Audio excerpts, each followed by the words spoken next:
Bom, deu uma atrasadinha, obviamente. Agora já são 4h54. Vamos no shopping?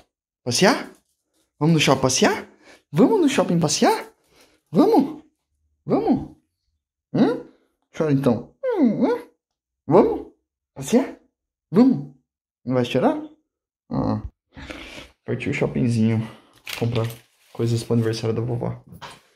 Olha que legal essa bolinha. É fácil de fazer. Tem uma entradinha lá do outro lado. Ó. Vou fazer um. Minha mãe ainda deixou eu comprar o terrariezinho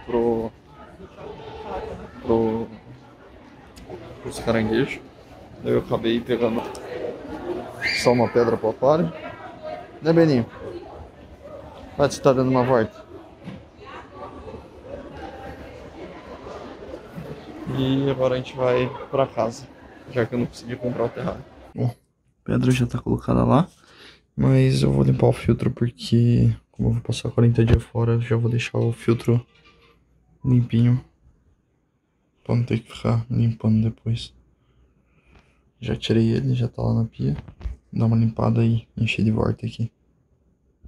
Bom, já terminei meio que de arrumar o que eu queria. O que eu queria arrumar era toda essa parte ali. Agora tá bem organizadinha. Não tá tão organizada, mas já tá bem melhor do que tava antes. Antes tava todas aquelas caixas jogadas ali por cima, aquele negocinho preto ali.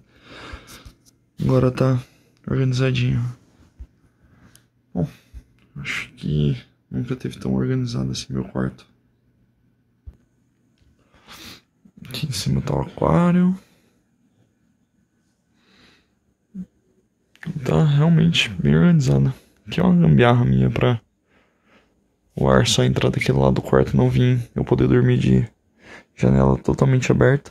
Só que todo o ar que entra do quarto entra por lá. Então o ar gelado não vem em mim, o que é bem bom.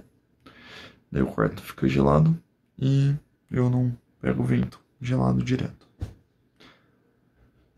Bom, acho que por hoje é só. Ontem cedo eu fui na loja Aquarismo e tinha caranguejos pra vender. E eu tô pensando em pegar. Só que eu não tenho onde pôr. E eu teria que comprar um aquário. Uma bosta. Mas sei. Agora acho que eu vou de naninha. E amanhã eu tô de volta. Valeu. Falou.